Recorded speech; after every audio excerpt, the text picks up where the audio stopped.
आदाब, इस्तकबाल है। आप देख रहे हैं प्राइम डिबेट। मैं हूं आपके साथ अबू हुरैरा। दिल्ली में असेंबली इंतखाबात जैसे जैसे करीब आते जा रहे हैं, सियासी बयानबाजियों में भी शिद्दत नजर आने लगी है। शहरियत तरमीमी कानून के खिलाफ आवाज उठाने वालों के खिलाफ बीजेपी के बोल सख्त से सख्त होते जा रहे हैं। मुल्क के आइन के मुताबिक किसी भी शहरी को किसी भी मसले पर एहतजाज करने का हक है, लेकिन मुल्क में बरसरे इख्तिदार पार्टी के लीडर इसको अलग अंदाज में ले रहे हैं। इस बार दिल्ली असेंबली इंतखाबात में शाहीन बाग मुद्दा बना हुआ है।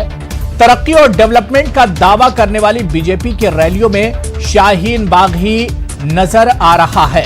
सवाल यह उठ रहा है कि क्या डेवलपमेंट और तरक्की का दावा करने वाली, नारे लगाने वाली बीजेपी क्या इस बार शाहीन बाग के इशू पर ही दिल्ली का चुनाव लड़ेगी? लगातार बीजेपी के लीडरों की तरफ से शाहीन बाग को लेकर बयानबाजी की जा रही है। आखिर सवाल ये उठ रहा है कि शाहीन बाग में इतना करंट किसने पहुंचाया? हालांकि आम आदमी पार्टी और कांग्रेस की तरफ से बार बार सवाल उठाया जा रहा है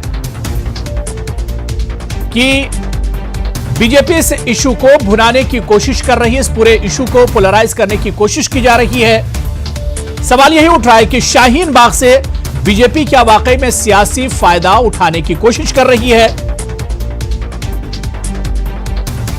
और क्या दिल्ली का जो दंगल है वो शाहीन बाग के ही नाम पर लड़ा जाएगा? वजीर आजम नरेंद्र मोदी और अमित शाह से लेकर कई लीडरों ने इस तरह के बयान दिए हैं, और खास बात यह है कि बीजेपी के लीडरों की तरफ से जो बयानबाजी हो रही है वो काफी मुतनाजा है, जिस पर सवाल भी उठ रहे हैं। अनुराग ठाकुर को इलेक्शन कमीशन ने नोटिस थमा दिया है और 30 जनवरी तक जवाब मांगा है। इसी तरह से कई और बीजेपी लीडर हैं जो लगातार बयानबाजी कर रहे हैं। सवाल यह उठता है कि क्या शाहीन बाग पर ही बीजेपी फोकस करेगी और शाहीन बाग को ही इशू और मुद्दा बनाएगी? शाहीन बाग का सिलसिला 16 दिसंबर को शुरू हुआ था एहतजाज का सिलसिला, और तकरीबन 40 दिन से ज्यादा इस एहतजाज को गुजर चुके हैं। सवाल यह भी उठ रहा है कि आम आदमी पार्टी या अरविंद केजरीवाल ने आज तक इस एहतजाज से खुद को अलग रखा है, तो दूसरी तरफ कांग्रेस इस इशू को लेकर एक तरह से आगे रही है, लेकिन बीजेपी अब कहीं ना कहीं इस पूरे इशू को भुनाने की कोशिश कर रही है।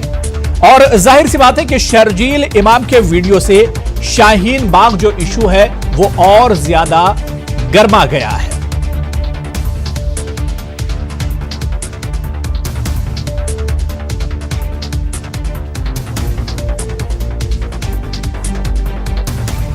तो चलिए प्राइम डिबेट में आज हम इसी बात को समझने की कोशिश करेंगे कि क्या दिल्ली का जो चुनाव है, दिल्ली के जो इलेक्शन है, जो इंतखाबात हैं, क्या शाहीन बाग के ही नाम पर इस बार लड़ जाएंगे? इसी पर हम प्राइम डिबेट में बात करेंगे। बहुत खास मेहमान मेरे साथ जुड़े हुए हैं। बहुत जल्दी अपने मेहमानों का आपसे तारुफ करा देता हूं। मेरे साथ अनीता अग्रवाल जी हैं, स्पोक्स पर्सन है बीजेपी की।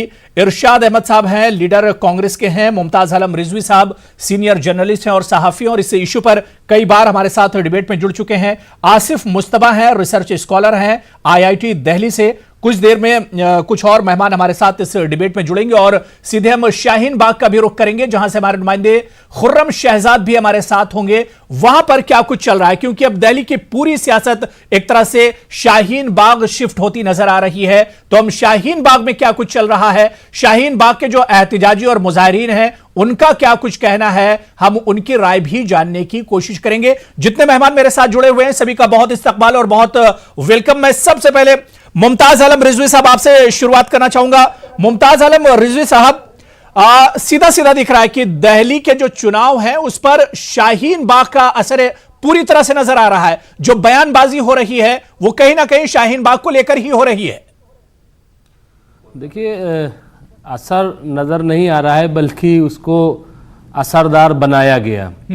कहीं कहीं तक शाहीन बाग नहीं था, क्योंकि शाहीन बाग वो आज का नहीं बल्कि तकरीबन 45 दिन हो गए हैं कि जब दिल्ली इलेक्शन कहीं नहीं था, और तब से वहाँ पे मुसलसल मुजाहिरे हो रहे हैं। और शाहीन बाग आज सिर्फ शाहीन बाग दिल्ली में नहीं है, बल्कि पूरे हिंदुस्तान में शाहीन बाग है।